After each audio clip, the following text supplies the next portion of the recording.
How's it going, guys? Afternoon. I'm doing all right. How about you guys? Yeah, it's summertime now. Like I said before, things were really falling into schedule in terms of having video upload goals. And yeah, I'm just sticking to thinking about jumping into just thinking about what's been really working in the past few months, which includes chasing new ideas. However, there are some older ideas that I was thinking about that I think are worth redoing. Um, I don't know if I said this in my last live stream, but one of the thematic narratives in TV that the YouTuber Stu Bagfull critic was talking about was how when a TV show tries to chase its older ideas, it turns out crap. Ideas that were popular in years before it, and you try to recreate that, it turns out crap. But if you try, it stops you from chasing new good ideas. But that being said, there's this one idea that me and my friends did in 2013. It was called Cheesy Puns. It doesn't exist anymore, but it was really funny. And the reason why I want to redo it is because there was this Key and Peele skit, and there was some other. Oh, yeah, I already talked about that one Vine that I like from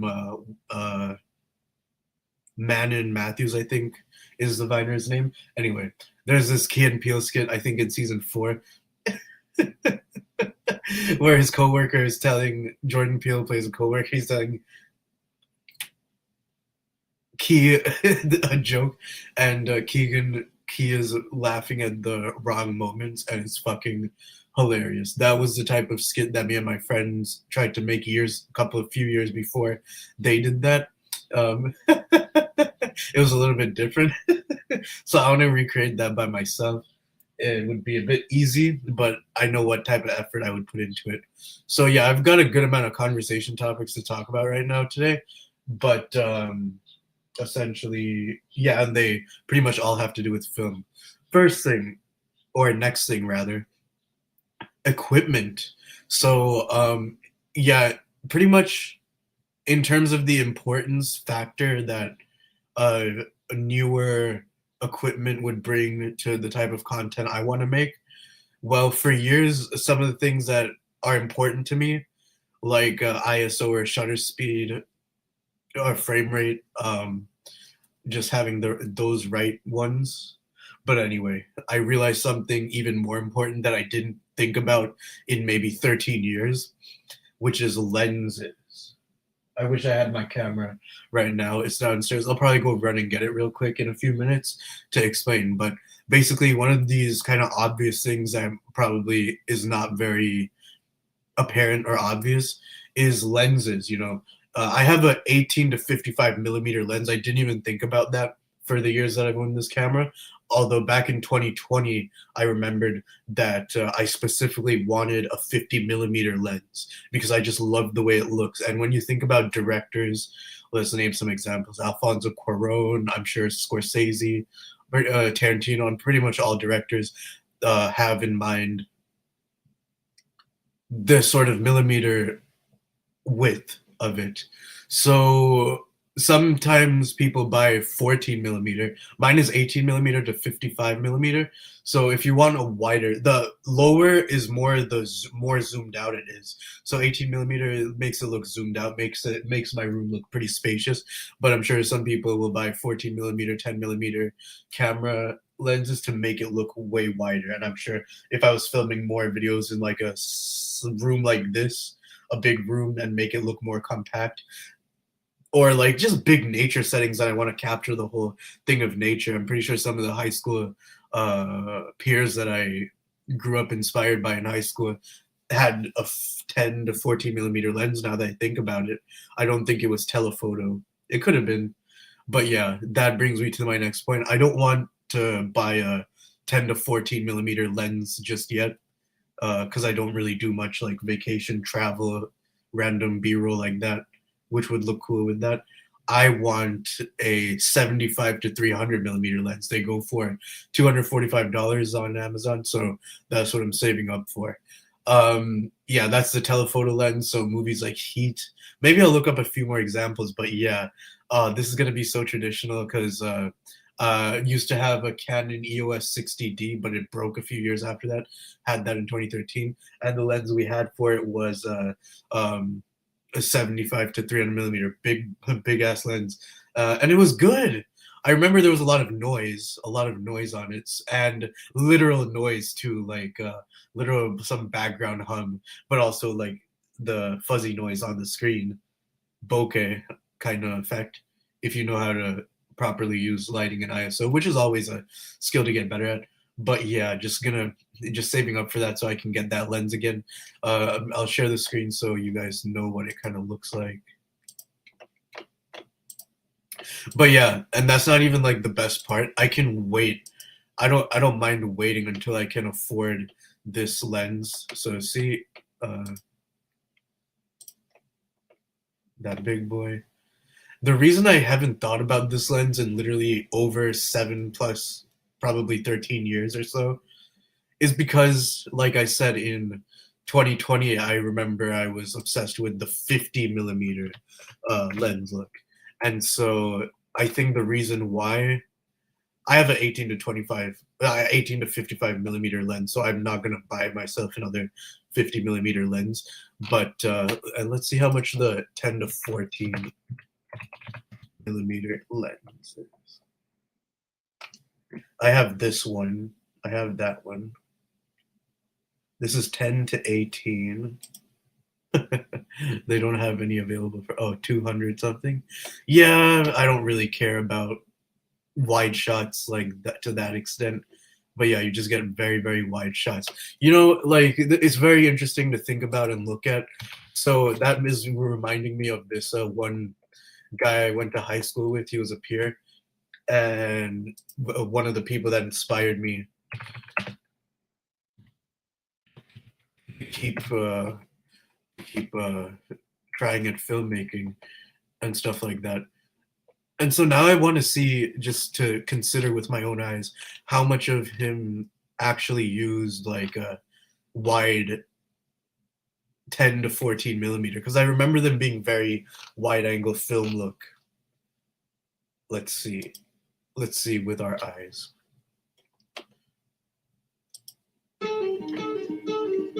Probably mute the music. See, do you guys think this is like 14 millimeter, 10 to 14 millimeter? I kind of do. It could be 18 to 20 millimeter. Could be. Does he say in the description? This is giving me 10 to 14 millimeter vibes, but I really don't know. It could be. I don't think it's 50. I don't think it's 50. Yet, could this be what even a 75 to 300 millimeter looks like? Because I totally don't even remember what that looks like. Seriously. Jeez. Yeah, I don't know. I think this is 50. This is closer to 50 millimeter right here, this shot. Yeah. Isn't this fun? Let's see another example.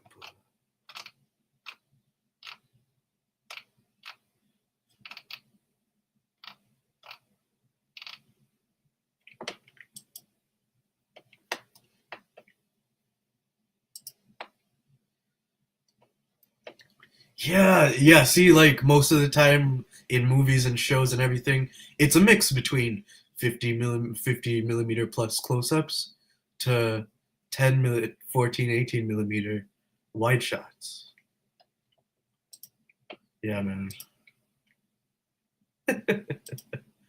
But yeah, so I'm just very happy with where I am in terms of with my capabilities, knowing what kind of look I want. I wonder if he used a filter or just a traditional. It looks like a pretty basic Final Cut iMovie LUT. By iMovie LUT, I mean Final Cut has that sort of film grain effect, and you can make it look like iMovie grain. And I'm pretty sure that's what he did here. Very good, very good. I don't like when when it doesn't necessarily need to be overly saturated. Like this one from him got a lot of views, but I don't understand why compared to his other stuff. Like yeah, coloring was pretty on point. Anyway, guys, yeah. What does it look like? 18 millimeter here, maybe? 14 millimeter. I wish I knew. I wish I knew. Yeah, this is probably wide 14, 18 millimeter. Yeah, this looks pretty damn wide, like 14 millimeter, but I don't know. I wish it said. I wish it said. Because, yeah, now I'm really getting confused in my head what a 70 millimeter to 300.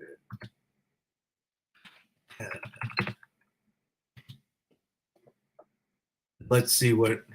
See, these videos kind of just show photos, not that many video tests.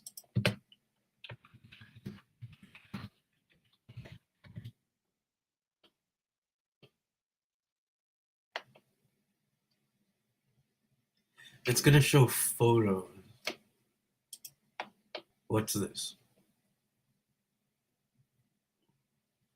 Yeah, look at that boy. Oh, I like the decal.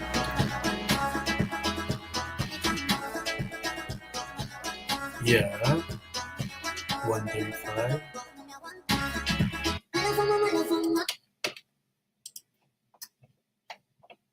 See how that works.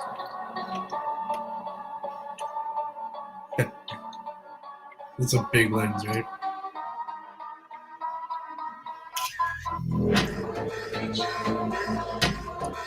See, I'm starting after seeing these last couple YouTube reels right here, YouTube shorts right here. I'm starting to remember how it looks, and I'm starting to remember why I switched to 50 millimeter.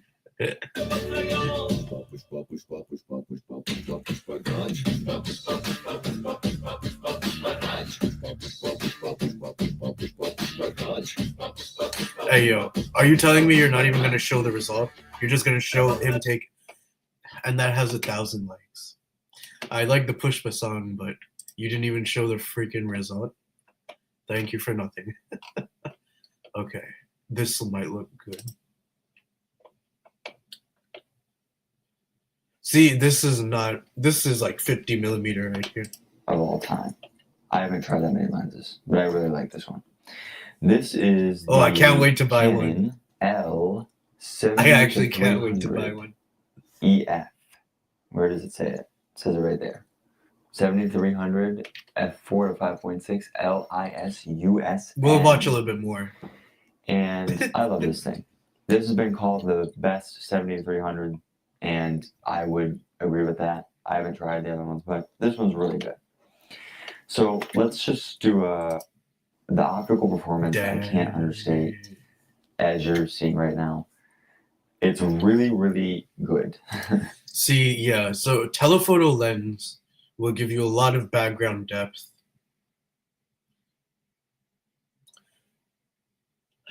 But I don't know how to. That's pretty much the only way to explain the difference between these big lenses and the 50 millimeter or lower lenses. It's very good. Number 2 is the price. But see, I mostly make like episode type of TV type of short film stuff. So is it the best option? Is it more for these type of sports, nature type stuff? You know, it's been 13 years. I did film some like stuff with my family and friends in those years, but yeah, I don't know. For what you are getting, which is a very useful that's cool. Being able to go back to 70 is extremely useful. Being able to go out to 300 is extremely useful. You can use this for wildlife. I've used this for wildlife, which you've probably also seen some of the pictures that I put on screen. It was literally the perfect lens. All of these are gonna show outside of nature stuff. It's not gonna show someone trying to like make a skit, is it? But I'm sure there are content creators that do use this type of lens.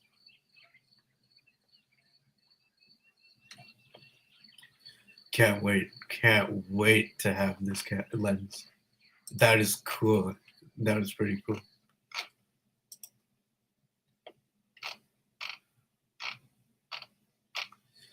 All right.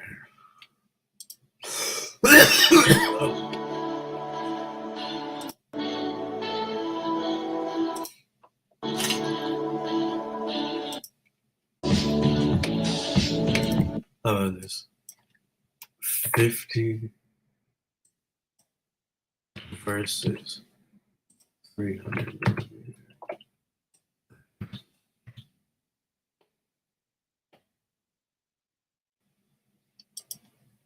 Welcome to our Canon Lens Showdown. Today, we are comparing two popular lenses.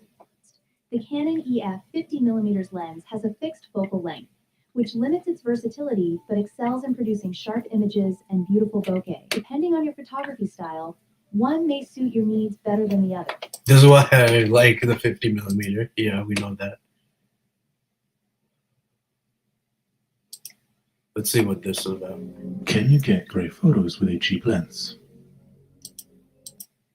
If you want to get better at in fact, what matters most is who is behind the face somewhat, especially around the edges. So this is 55mm. Times 1.6 I want to see. equals 88 millimeters. The focal length of 88 millimeters is close to 85 millimeters, to 120 to 480 millimeters. Let's get it. In fact, when I was doing a test shoot for this lens, I had to stand comically far away from the model. Yeah, you because probably the did. shoot zoomed all the way in. By the way, the reason why I keep doing the maths is because I'm assuming you'll be using these lenses on a cropped sensor body, which is typically more affordable. Now, What does that a mean? lens What is a like crop this would sensor typically body? be used for wildlife, such as photographing birds or other animals, as it allows you to keep your distance.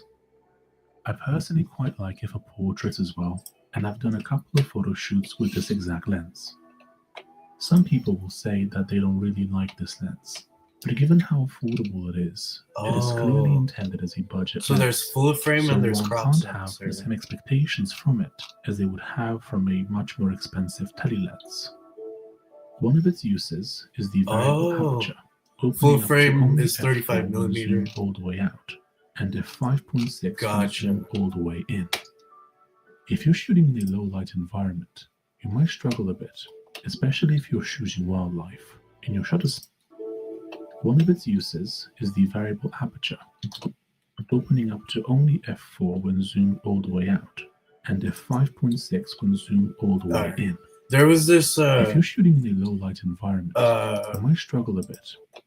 there was this photography channel that I saw back in the day that I did not find until recently.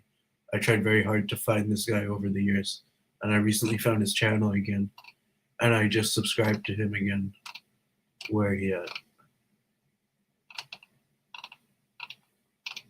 Don't even remember the name. But was it this? No, it was not this. 1 second, you guys. Let's find it.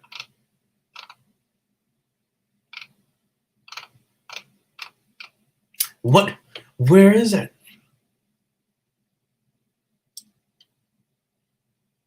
I think it's like digital or something. Are these in alphabetical order? I don't think so.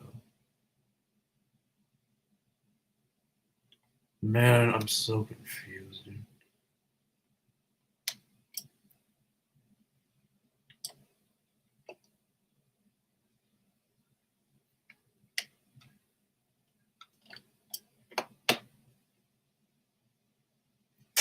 God damn it, I can't find it. That means I have to go through my history and find it. Let's do that. As you can see, I was listening to a lot of music for consideration for my next short film. This one might be a bit cheesy, the Doctor's theme, but might have to use it. This is an example of one, Life Goes On, the instrumental, that I think anyone in my position would struggle to think of without making it look cheesy. Like, what are you going to use? Vacation footage, B-roll over this beat? But at the same time, something really convinces me mentally to use that. Let's see, where are you?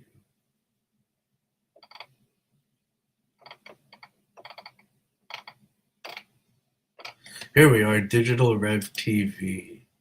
300 Canon's millimeter. 300mm f4L IS USM is Shout perhaps out one of the to best choices for a Canon telelens, possibly even better than a 300mm f2.8.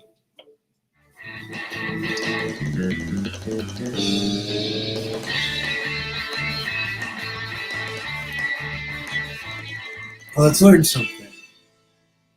So finally, we're reviewing the Canon 300 f4 lens, IS USM L lens.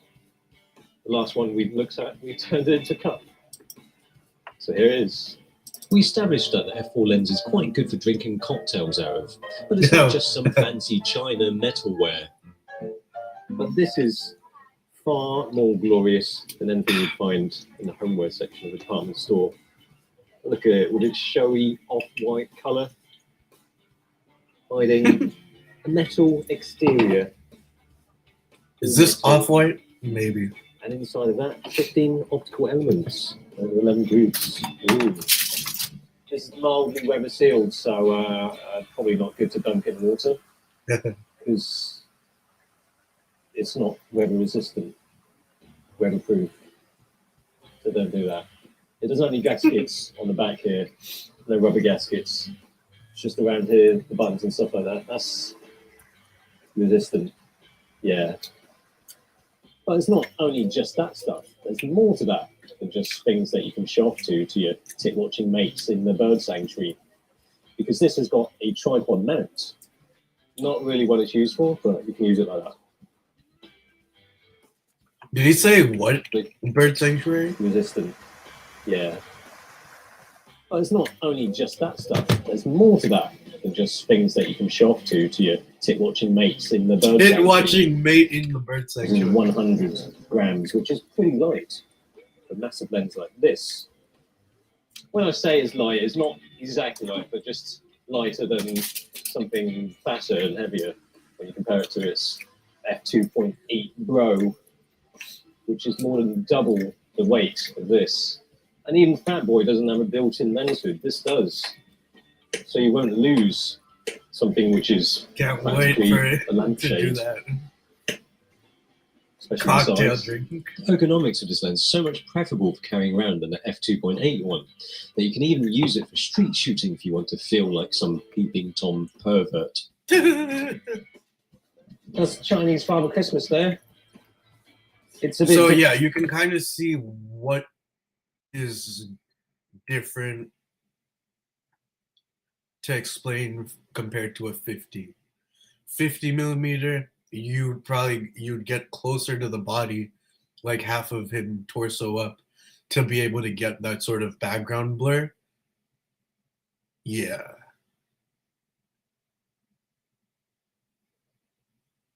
So now I'm thinking maybe I do want to go with a 10 to 14, just because of the zoom out capabilities and how you can get more into the frame there. Let me just look up on this guy's channel if he has anything about a 10 to 14 millimeter.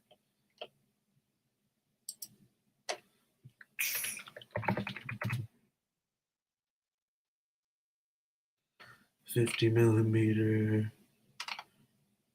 14 to 140 millimeter. Interesting. 11 to 24 millimeter. That's like a fisheye lens, looks like. I was looking at a fisheye lens, but I don't know if it's worth the price. It might be worth the price.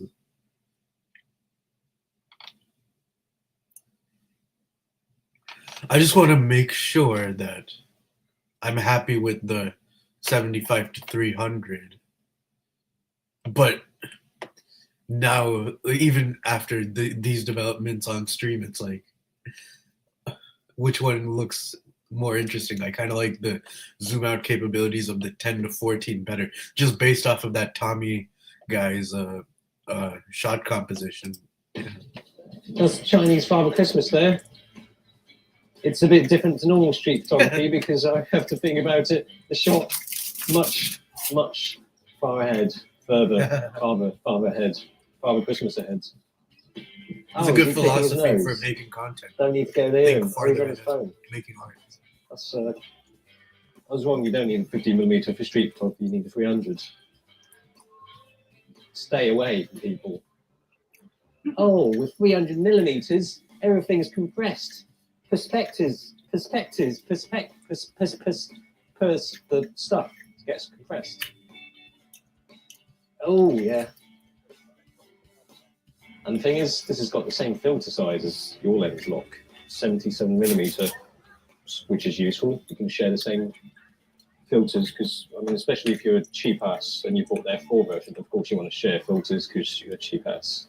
Tight ass, maybe not quite so much. This lens is a little under $1,500, which is by no means a small wad of money, but still, the f2.8 version is almost 7,000. See, more I think about it and remembering the way that it looks, now I'm kind of messing more towards the smaller from the 10 to 14 millimeter Canon range. But I have to do research on that as well. But like it said, thinking in terms of long distance, longevity for legacy. Just looking up the reviews right now.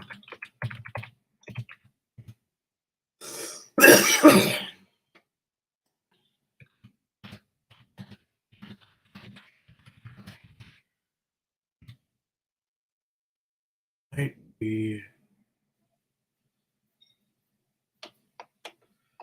10 to 24. Hey guys, it's October, so compare this Mark II USM, and of course we're going to see That's how pretty this wide. lens is in terms of distortional GoPro Hero 5 Black. About 80 millimeters, and the lens itself is 94 millimeters long. You can't detach the lens hood from the lens, which I found not too bad because it prevents you from scratching the front element. Obviously, the front element prevents the 11 to 24 mm f4, stopping 0.65 feet. With the 11 to 24 millimeter, Wow. you can get as close as excessive. The closest focusing distance on the 11 millimeters is about 20 centimeters, which is equivalent to 0.65 feet. With the 11 to 20, It's different from the 370 to 300. Necessarily, which do I think is better? Stylistically, back in 2020, I would have leaned towards this. But now I don't know. Both are pretty much the same price. Oh, I'm not even sharing the screen? Shit.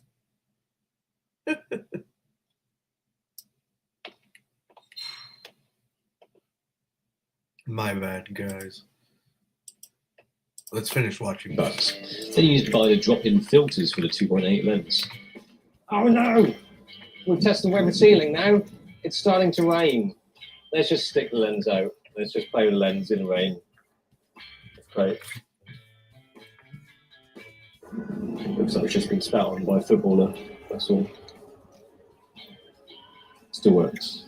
I don't see any I affordable. must say that autofocus on this is pretty damn quick.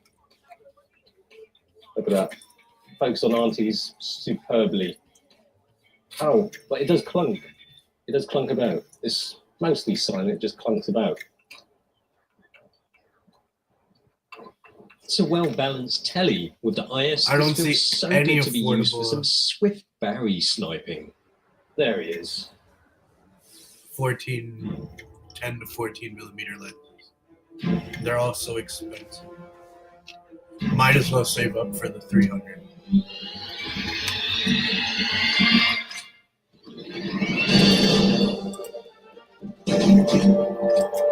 Alrighty. Alright, enough about cameras.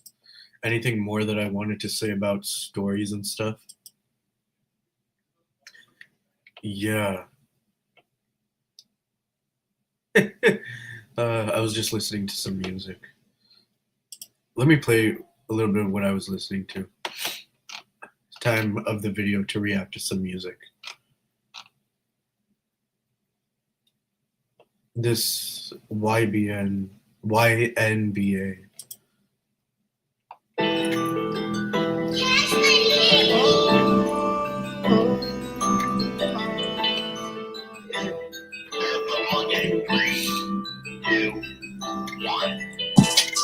I shot to the top just like I'm a rocket. I ain't have a dollar inside of my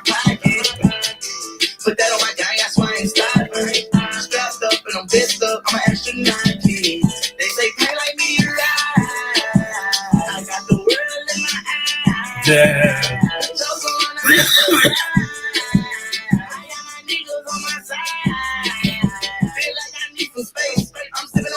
Yeah.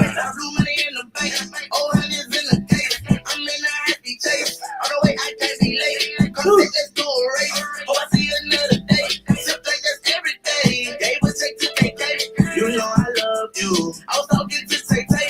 Whenever you call me, you know that I'm coming. Get it, get it, I take the money. Over that time, Yeah. I'm gonna let a nigga take that from me. Tell me your secret, you stay on the arm. I swear to God that I won't say nothing. Sex with my baby mama. You better not tell my girl tonight. Get that $500,000, and I ain't go forget. Spent $80,000 on a brand new bed. I told her how she a dog. I'ma take you to the bed. Suck on your blood like a tigger. Let her come suck on his dick. I don't give a fuck what they say. I'm already rich. All my diamonds glitz. 10,000 on my bitch. Let's go. I shot to the top just like I'm a racket. I ain't ever thought inside of my pocket. Chosen one, I got the prize. Yeah, good stuff, good stuff, good stuff, good stuff. Let's see. What else was I listening to? That's dope. So maybe go to my light.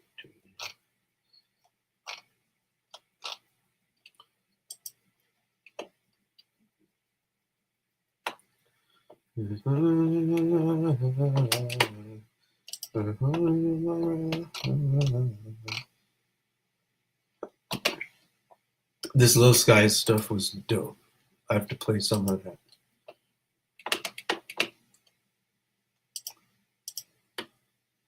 I'll play some Lil Skies. I'm playing some Magnolia from Lil Wayne. And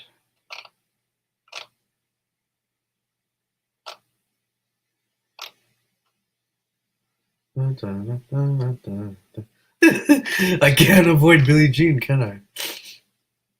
These kinds of videos are always fun. Do I watch them on camera? I don't know. Fuck it.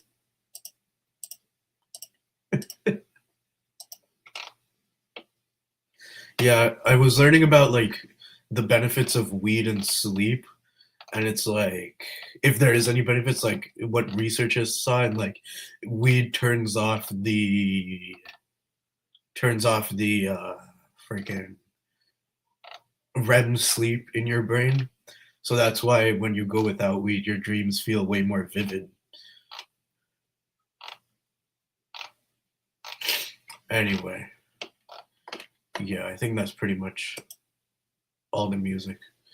Let's do it. Let's do it. This shit goes hard, but I have it in my editing and probably want to play it on that.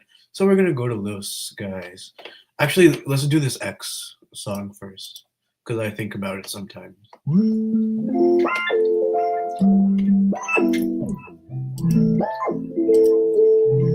Yeah.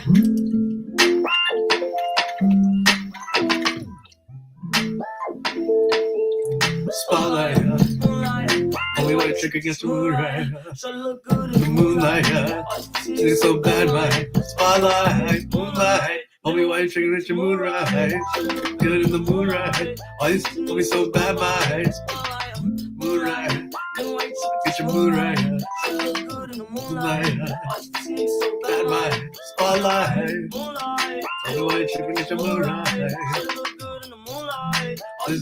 So bad, my feel like I. Yeah. Yeah.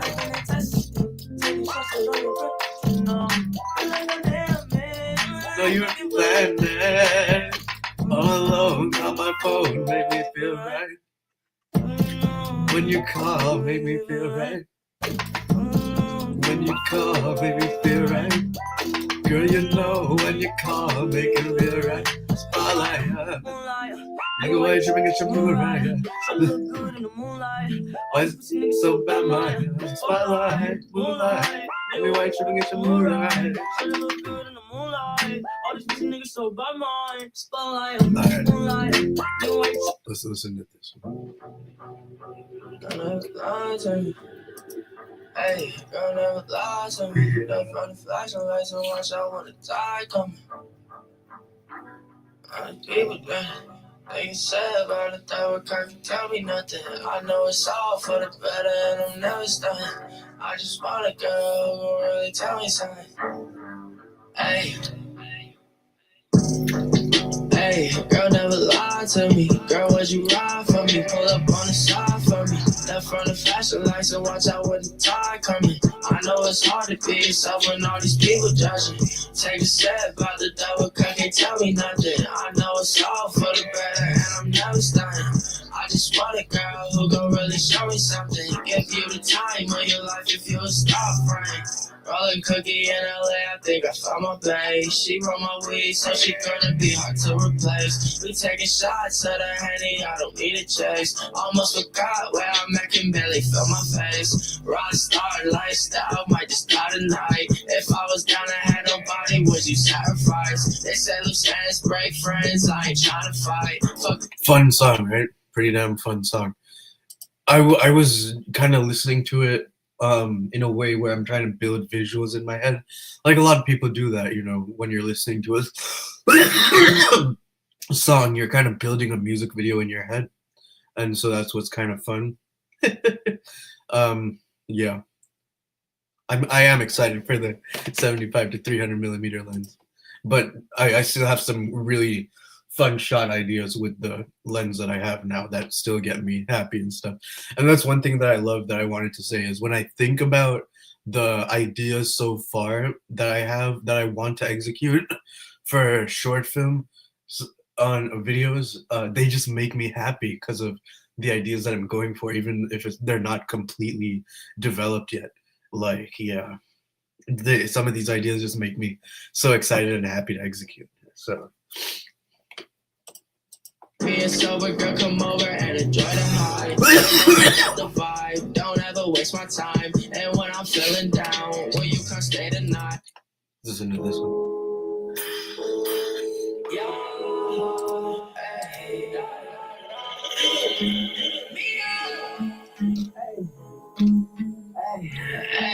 Hey, Chris, dancing, sing your shit Titanic. Yeah. Full of bandits, ride for that Larry sandwich. It's tenant. Yeah. Thought it was rented. Let's I go. want it, I'ma spend it. Live my life with no limits. I'ma do the damage.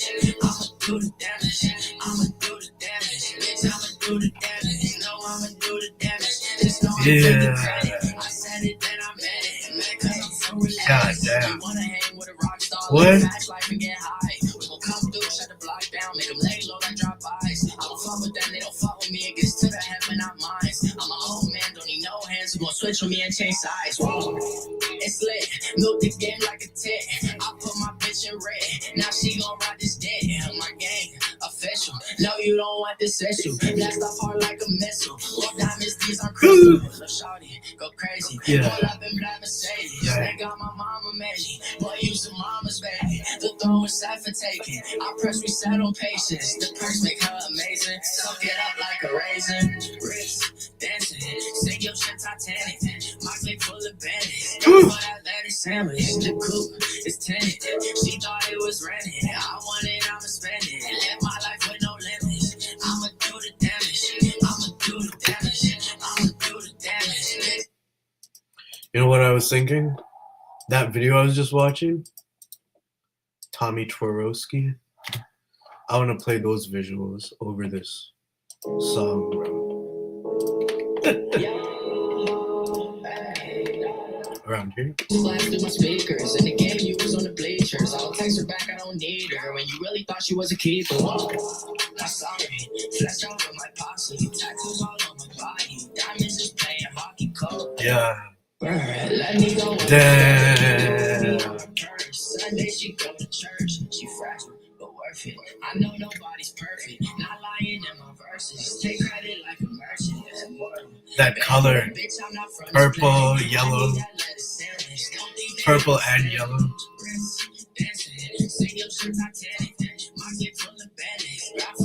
Sandwich, the coupe is tinted. She thought it was rented. I want it, I'ma spend it. Live my life with no limits. I'ma do the damage. I'ma do the damage. I'ma do the damage. Bitch, I'ma do the damage. No, I'ma do the damage. Just know I'm taking credit. I said it, then I meant it. Man, 'cause I'm so relentless.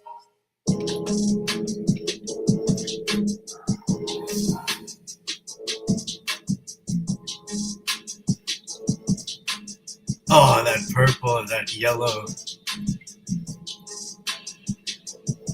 I had this purple lens filter that I never used. I don't think I lost it. It must be somewhere in the house, but I tried looking for it yesterday. Can't find it. It's only like $15, so I could buy another one, but I don't really want to buy another one. I kind of just want to find it because I never use it anyway. But I don't think he used the purple filter there. I don't want this cookie. I just want to get just 1 second, sir. But generic white Jesus Christ, what am I watching? All right. All right, let's play this song. Let a milli rock, let a milli rock, me wanna really rock, evidently not. Yeah, tell him Mr. Rock, in New York that jigger rock, I'm higher than my socks, twisted like my locks, big up to the locks, I did a show with Jock. Woo!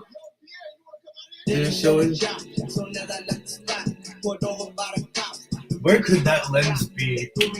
I'm gonna try looking for it for a second. Staring at the clock, commissary Jock, they were caught by the Jock. Not lens filter. It's a filter. And then the calls were dropped, hello. About to let they flap.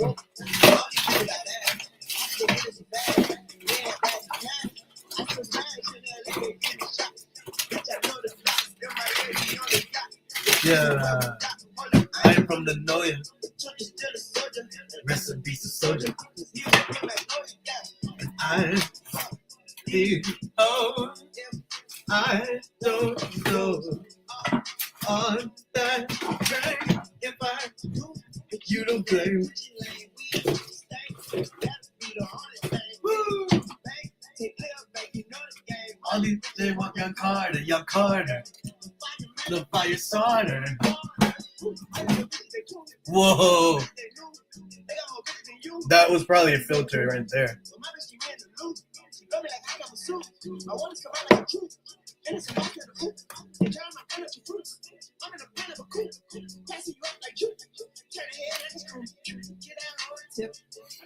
I swear, it should be somewhere in the house.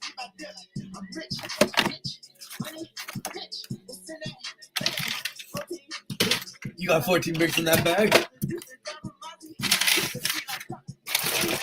Oh!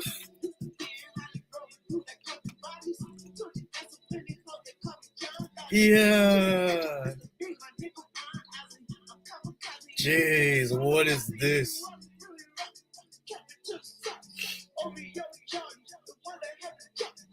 I'm from the Noya.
Oh man, can't find it.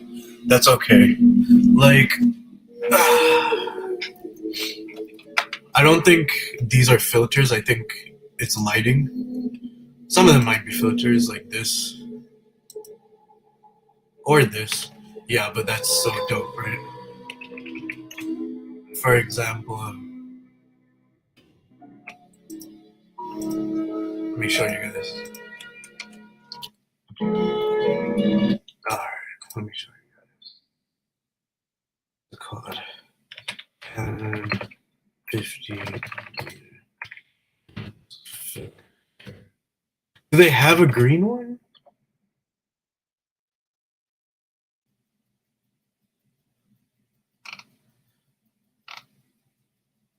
Whoa, Ooh, this would be dope.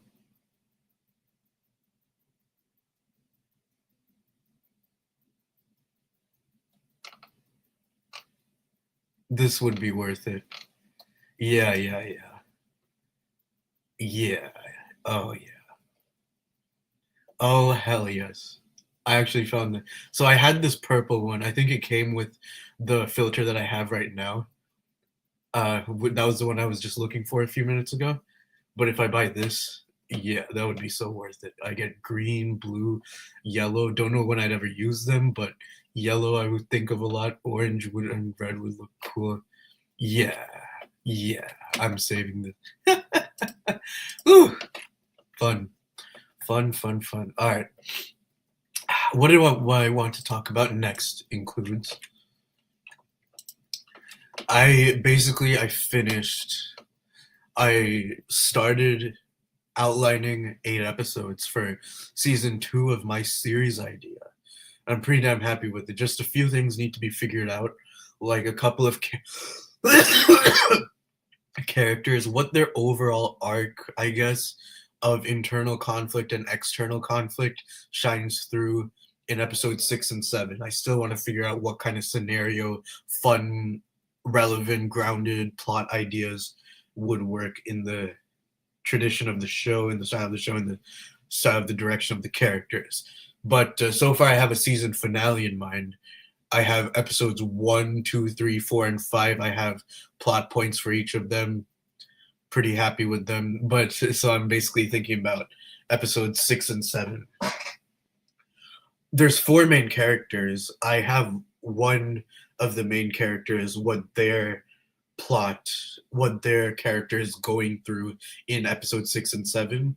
It doesn't have really a finale vibe, but I want somewhere in episode 6 and 7 to have some theatrical moments that episode 4 in season 1 was going for, and see how that evolved, because these characters are constantly working on projects, trying to rebuke things like criticism or whatever, and just trying to make it through and keep outputting.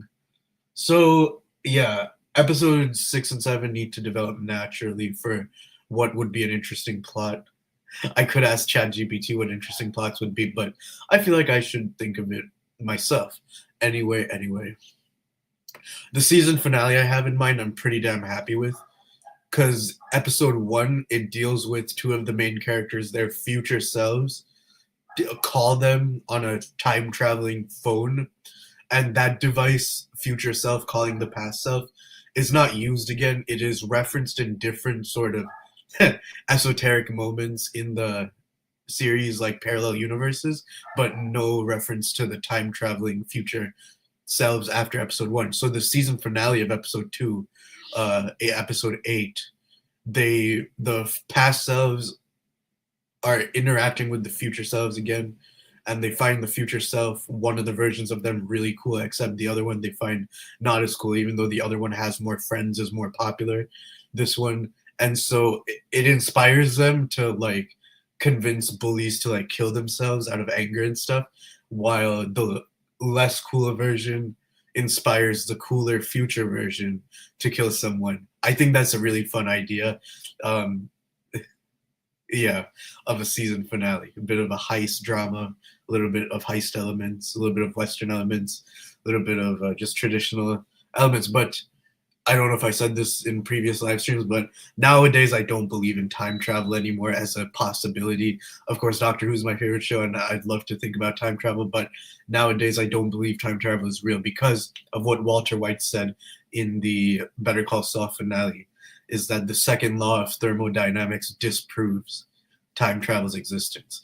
Energy can only expand if the ability to travel back in time were possible.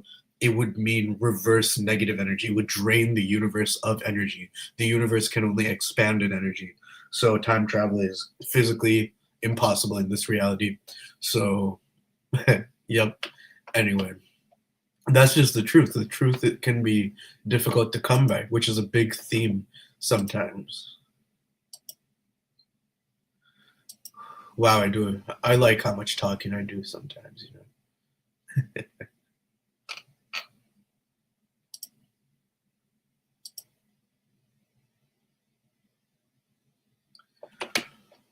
Whew, gonna take a breath right there.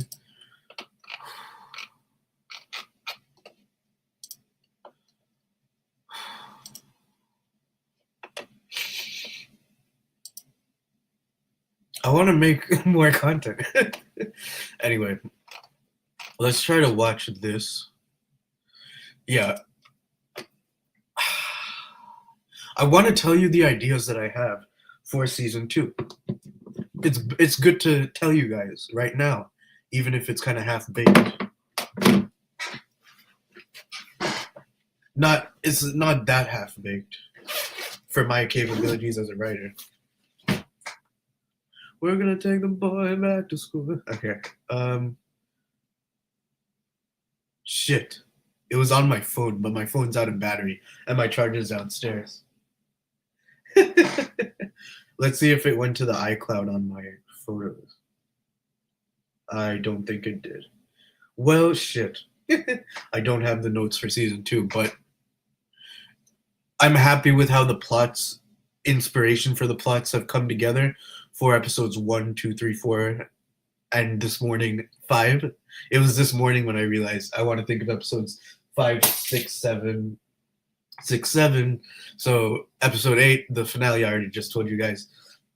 Episode 1 is a little bit cheesy with the title, is kind of crazy, but it balances 3 subplots between the 4 main characters, and that's what a television show should do.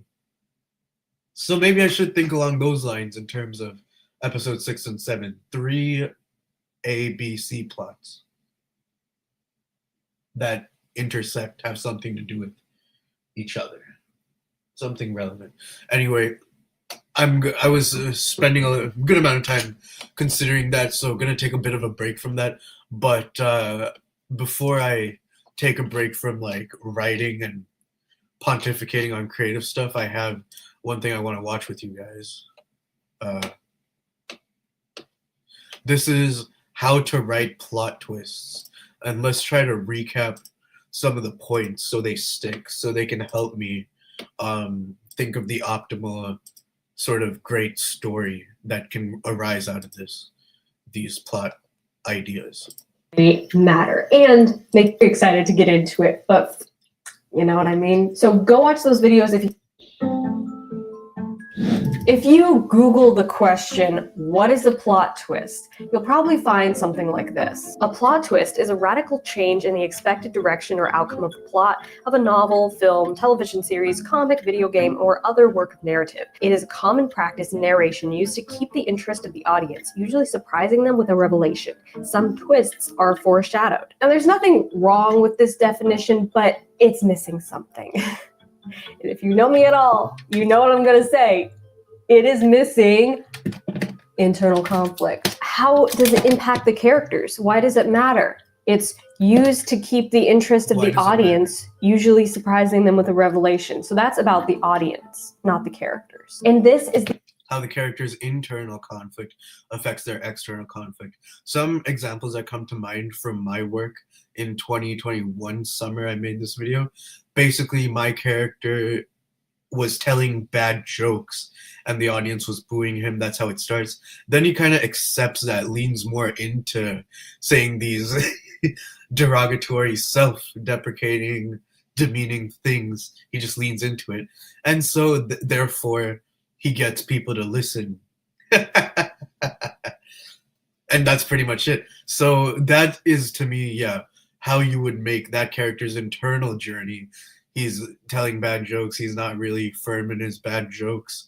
Other people hate it. But now he's more confident. He doubles down on the demeaningness of the self-deprecating jokes that he's telling with confidence. And people are actually listening. That was the short film that I made in 2021. It had like 80 views, but it was disgusting. You know, it was just bad humor. I don't want to be the type of person anymore to just be politically incorrect for the sake of being raunchy, loud, crazy. No. Yeah, I'll talk about some difficult topics if they're on my mind, if that's what's upsetting me or making me angry or depressed. But for the most part, I like to lean away from controversial things to talk about because I want this to be a fun place. But then again, like in art, you know, Breaking Bad, one of the best shows, one of my favorite shows, literally top 3. It's like that's tragic. If that was real life, that's very, very upsetting and tragic and a bad place to be in. But Vince Gilligan wrote it, you know, detached from all that stuff. You know, he's not really out there killing guys, buying machine guns, gunning down Nazis and stuff like that. It's just imaginary. It's just on the page. So separating that instead of trying to be too autobiographical, I guess. The all too common pitfall of a lot of writers who focus too much on the plot and not enough on the characters. They're constantly trying to keep the audience entertained with all this exciting, crazy stuff happening, meanwhile bypassing the most important part of storytelling, the thing that actually makes us care, which is the characters. So before we go into the reason behind this, let's read the description from my 3-act story structure. Some people will argue that story is everything. Some will say character is everything. Yeah, both are strong arguments. And I was just trying to take some notes, revamping character maps, character biographies, specifically when I was finishing watching Better Call Saul the last month or so, which was so fun. I love that show. But Kim Wexler, Nacho Varga, their character arcs really intrigue me on what they were thinking, how their character arcs pan out. Like Kim starts off pretty cautious, then slowly slipping into enjoying Jimmy's schemes and defending Jimmy towards the brother and stuff, disliking Howard, and then she just goes full blown, very competent lawyer, but destructive with Jimmy, trying to take down Howard. Like just that character map really intrigues me. And Nacho's character map, you know, he's a criminal and he betrayed the Salamancas, or tried to kill Hector because under threat of his dad being killed. Oh geez, man. And he dies on his own terms. Oh, Nacho, like how do you summarize properly Kim Wexler and Nacho Varga's character maps and what they were going for? That's really fun, man. Better call. Let me look up that real quick.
Poor Nacho, man.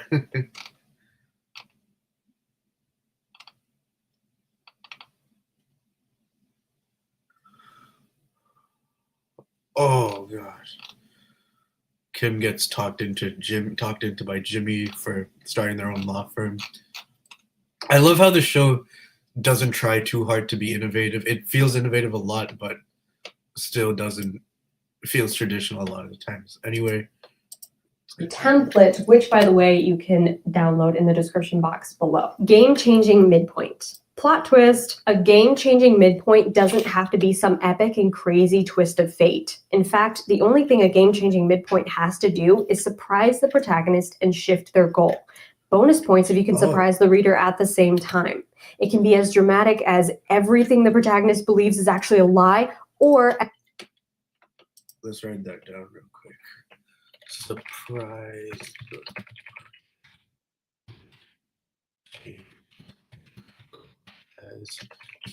As the protagonist adjusts to the new world.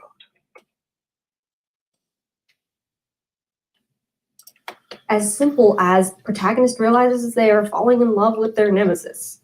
Prompt, ask yourself, what unexpected thing is going to upend my protagonist's plan an entire life? Why does it matter to my protagonist, given their desire and fear? How is it going to change the game for my protagonist? So just to be clear, all game-changing midpoints are plot twists, but not all plot twists are game-changing midpoints. The game-changing midpoint is a very specific story beat that appears halfway through your story's timeline. It is a twist, but it's different from a twist and Okay. I was just thinking about midpoint reactionary. Is the game-changing midpoint basically... Oh, it is the midpoint reactionary. Now I want to see an explanation for pre-midpoint reactionary. What does that entail? Does that entail adding in a beat of dialogue that leads us to the midpoint? What could you possibly set up from inciting incident to midpoint game changing? He's in town. He's eating a sandwich. Sandwich shop is closed. He's sad. Oh, I'm never going to eat a great sandwich ever again. Plot twist, there was a great sandwich inside of his fridge all along. You see, it's just fun to play with your story's timeline. It is a twist, but it's different from a twist ending in that its job is to have a meaningful impact on the characters going forward, not simply to mess with the audience. Many stories in the latter category have twists that can be predicted. A perfect example of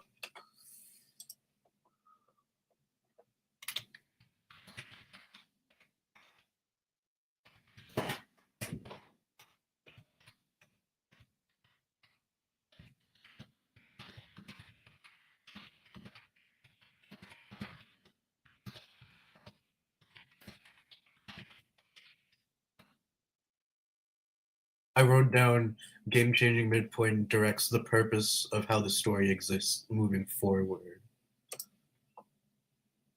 But I really want to understand how a sequence, what sequence.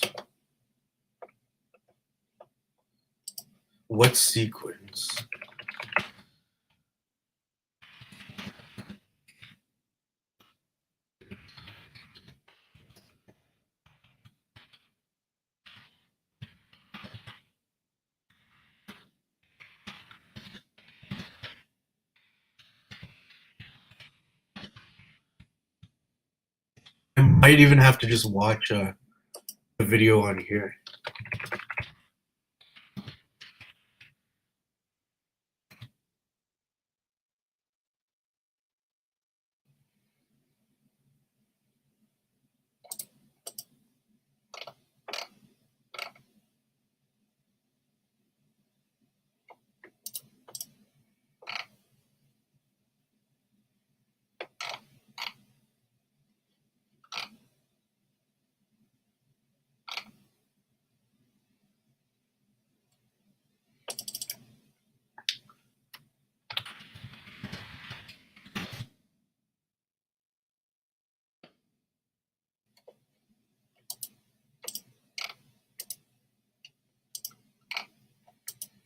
We're gonna do a bit of a dive into this.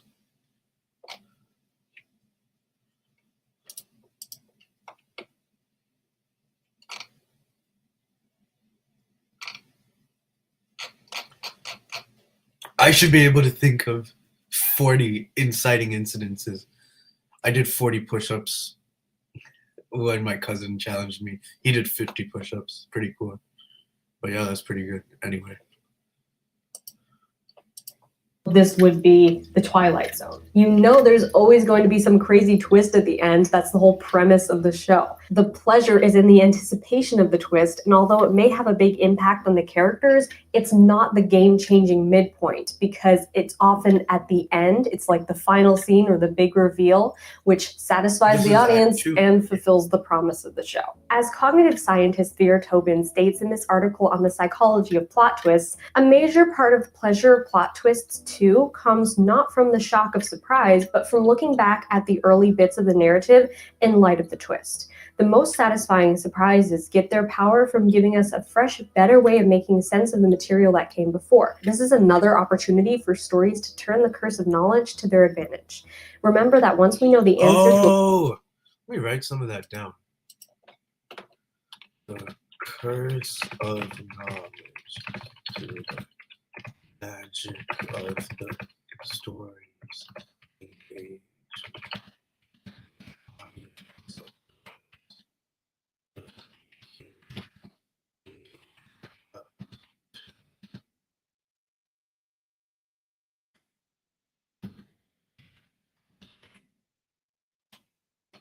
Make the footage that I already have feel like a plot twist through crafting middle act 1, act 2 dialogue that propels the story forward.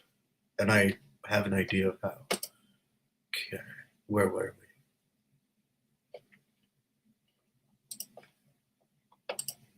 Puzzle, its clues can seem more transparent than they really were. When we revisit early parts of the story in light of that knowledge, well-constructed clues take on new, satisfying significance. So yes, you do want to satisfy your audience, and then give them the satisfaction of rediscovering the clues that they may have missed before. But I invite you to go beyond that. A game-changing midpoint is more than just a crazy twist of fate. It's a crucial part of your story's timeline, and it's a meaningful turning point for the characters. It changes the game, and if it doesn't, it's just a thing happening. It's just a random writing prompt that you could pull off the internet and shove into any story. That's not a significant plot twist. That's not a game-changing midpoint that like matters. If you've been here for a while, you've heard me say this a lot. External conflict, the plot, is about what happens, but internal conflict, the story, is about why it matters. You probably also heard me say this a lot. Don't let your characters just be the punching bag for the plot. They can't just spend the entire story absorbing what happens. They have to be the agents of change, complete with a deep desire that drives their motives and a conflicting fear that holds them back. That's why it's so important to make your story character-driven, because it's the characters who have a transformation and deliver the truth, the meaning of your story to the reader. Check out my video on character-driven stories versus plot-driven stories for a better explanation on that, plus some cool facts on mirror neurons and how your brain actually responds to plot. Okay, let's recap the principles that we just went over. A great plot twist is more than just a radical change in the expected direction of the plot. It changes the game for your characters, and most importantly, your protagonist,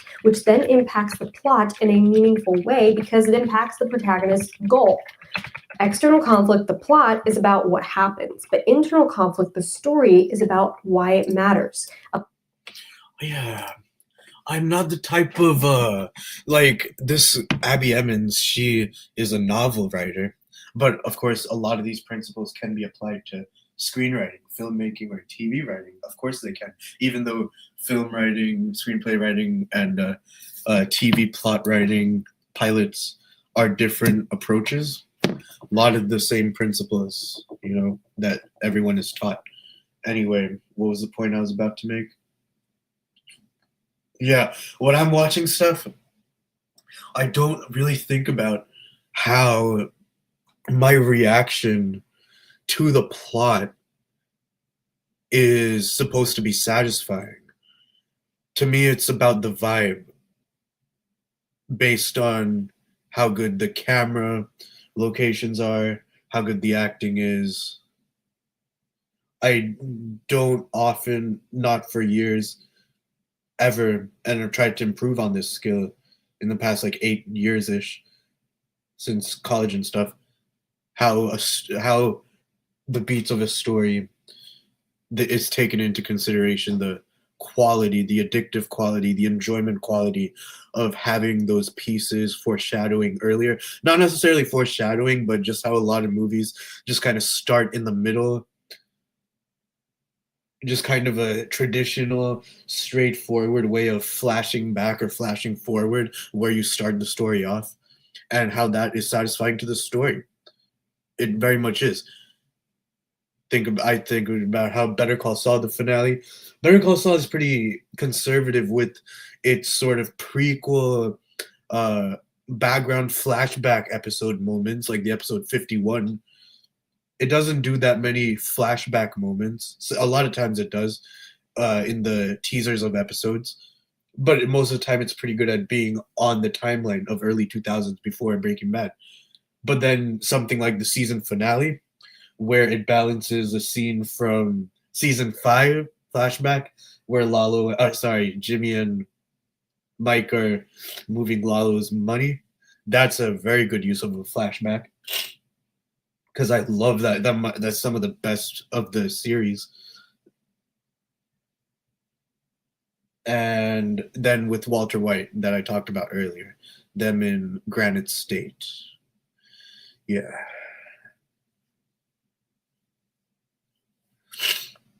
So I have to evolve more from thinking in terms of just vibe.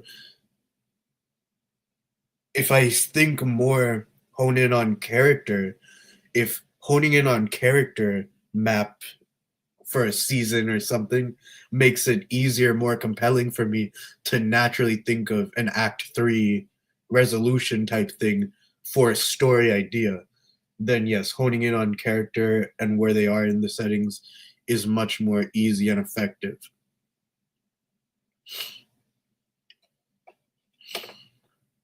Let's go. A plot twist is just an unexpected thing happening unless it directly impacts the internal conflict of the characters. Just like an inciting incident that doesn't specifically matter to the characters, a plot twist can fall just as flat, if not well written. Remember, a game-changing midpoint doesn't have to be some epic and crazy twist of fate. It can be as dramatic as everything the protagonist believes is actually a lie, or as simple as the protagonist realizes they are falling in love with their nemesis. Ask yourself, what unexpected thing is going to upend my protagonist's plan and entire life? Why does it matter to my protagonist, given their desire and fear?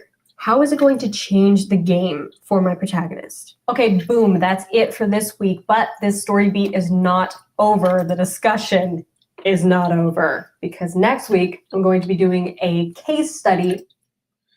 Very, very good. All right, guys, I'm going to take a little break, and then we're going to be back doing some more learning about writing. Thank you guys for watching. Stay tuned.